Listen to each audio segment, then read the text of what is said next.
কথাই বলে কাপড় বেঁধে কাজে লাগলাম, আর আমি চুল বেঁধে কাজে লাগলাম। যাই হোক, নমস্কার বন্ধুরা, আমি মুক্তা। আমার নতুন একটা ভিডিওতে তোমাদের সকলকে জানাই অনেক স্বাগত আর অনেকটা ভালোবাসা। কাছে দূরে, দেশ বা দেশের বাইরে, যে যেখান থেকে আমার ভিডিওটা দেখছো, আশা করবো সবাই ভালো আছো, সুস্থ আছো আর সেফ আছো। তো এই তো কাজে নেমে পড়েছি।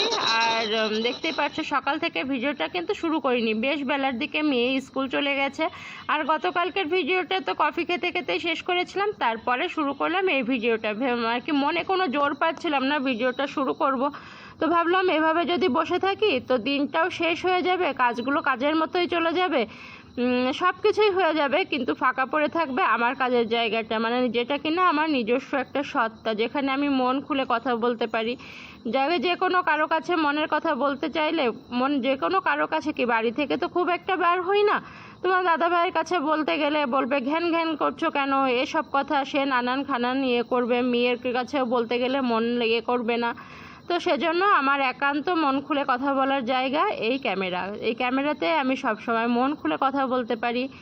আর আমার যদি কোনো ইয়ে হয় তো আমার কিছু বন্ধুরা আছে, সেগুলো সায় দেয় বা সেগুলো বলে দেয়, সেটা আমার ভীষণ ভালো লাগে। তো যাই হোক, সব ইয়ে করলাম, বিছানাপত্র গুছিয়ে নিচ্ছি। আর এই যে কাঁথাটা দেখালাম না তোমাদের, এটা আমার ভীষণ প্রিয় একটা কাঁথা এখন বলতে পারো, কারণ ওটা আমার মায়ের শাড়ির কাঁথা। ওই কাঁথাটাতে হাত দিলে যেন আমি মায়ের একটা ফিলিংস পাই।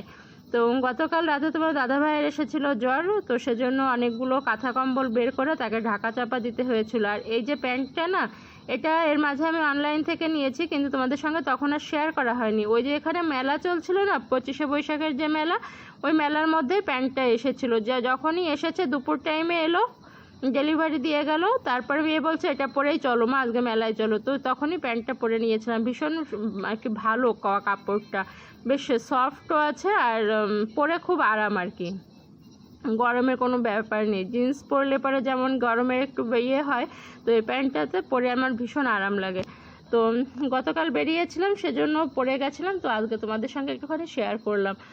আর কি বলো তো, বাইরে কেন খুব একটা বের হয় না জানো তো, ওই যে বাইরে গেলে পরে, যে পাড়ায় গেলে পরে হয়তো বা সবার সঙ্গে গল্প আড্ডা করতে পারে গেলে না, লাগলে বেশ ভালোই লাগে।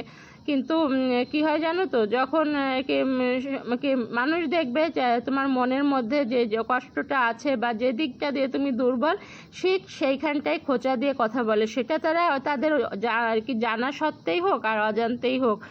যেমন ধরো আমার মায়ের কথা দিয়েই বলছে, আমার মায়ের কথা যখন জিজ্ঞাসা করবে যে কতদিন হলো তোমার মা গেছে, এতদিন হয়ে গেল, মায়ের মুখটা দেখো না, তো এতে করে কিন্তু আমার হয়তো বা তারা আমার কষ্টের জায়গাটাতে একটু মলম লাগাতে চায়, কিন্তু সেখানটা যে আরও দগদগিয়ে ওঠে, সে ব্যাপারটা তারা বোঝে কি না আমি জানি না। তবে আমার ভীষণ কষ্ট হয় সব শুনের পরে যখন বাড়িতে আসি না, তো তার থেকে কি জানো তো, আমি কি এই কাজের মধ্যে দিয়েই ভালো থাকি।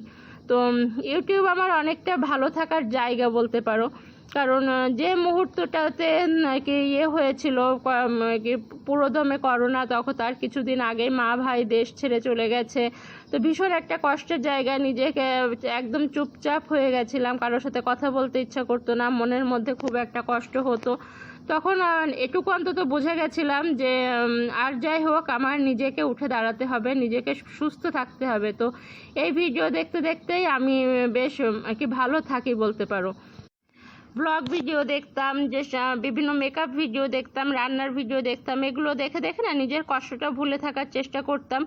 এভাবে করতে করতে ভালো থেকেছি, তা না হলে এতদিন যে সুগার কোথায় গিয়ে পৌঁছাতো, তো সেটা হয়তো বা আমি নিজেও জানি না। তো আমার সুগারের গল্প না হয় আরেকদিন বলবো, যে সেই 26-27 বছর থেকে সুগার আমার নিত্যদিনের সঙ্গী, মানে সবাই আমাকে ছেড়ে যাবে কিন্তু সুগার আমার সাথ ছাড়বে না, তো আমার নিত্যদিনের সঙ্গী, সেসব গল্প না হয় একদিন তোমাদেরকে বলবো। তো যাই হোক, ইয়ে করে নিয়েছি সব কিছু, কাজবাজ গুছিয়ে নিচ্ছি।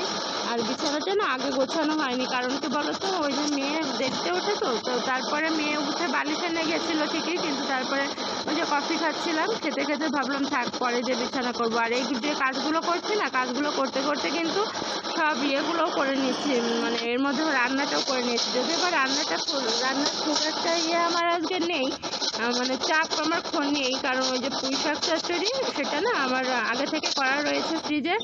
আর হলো ডাল করে নিয়েছি, ডালটা তো করতে খুব একটা টাইম লাগেনি, আর আছে আলু ভাজা করেছি, আর গতকাল চিকেন করেছিলাম, যে চিকেনটা আর কি আছে। আর এই যে কাঁঠালটা দেখছো, এটা কিন্তু একদম গাছ পাকা কাঁঠাল, নিচের দিকে না চিকে খেয়ে নিয়েছে। আর তারপর যখন নাড়া দিলাম তখন দেখলাম একদম গাছ থেকে দুপাশ করে পড়লো। তো এই যে খেতে বসে গেছি। তো লাঞ্চ করে তোমাদের সঙ্গে প্রথম থেকে ভেবেছিলাম শেয়ার করবো, তো সেটা শেয়ার করতে পারিনি। ওই যে কাঁঠালের বীজ দিয়ে ডাল করেছি, জিরে ফোড়ন দিয়ে, অন্যান্য দিন পাঁচফোড়ন ফোড়ন দিয়ে করি, কিন্তু আজকে জিরে ফোড়ন দিয়ে করেছি। আর এই যে আর সঙ্গে হলো গাছের লেবু, আমার লেবুটা কুলালো না, আবার তোমার দাদাভাই পাতে লেবু ছিল, সে নামে মাত্র লেবু টিপে নেয়, বাদ বাকি লেবু ধরাই থাকে, তো সেটাও আমি নিয়ে নিলাম। আর এই তো আর আলু ভাজা, আগে পুঁই শাক দিয়ে খেয়েছি, আর কাঁঠাল তো রয়েছে, যেটা কিনা আমার ভীষণ প্রিয়। তো এই ছিল আজকের লাঞ্চ মেনুতে। আর এই যে দেখতে পাচ্ছ সন্ধ্যা লেগে গেছে, চাঁদ মামাও আকাশে উঠে গেছে। আমিও তোমাদের থেকে বিদায় নিয়ে নিচ্ছি। যদি আমার কথার মাঝে কিছু ভালো লাগে, আমার কাজের মধ্যে কিছু ভালো লাগে, প্লিজ একটা লাইক করে দিও। সব ভালো থেকো সবাই, দেখা হবে নেক্সট ভিডিওতে। আজকের মতো টাটা, বাই বাই। অবশ্যই কোনো ব্লগ ভিডিও বা আমার কোনো গল্পের সঙ্গে। আজকের মতো টাটা।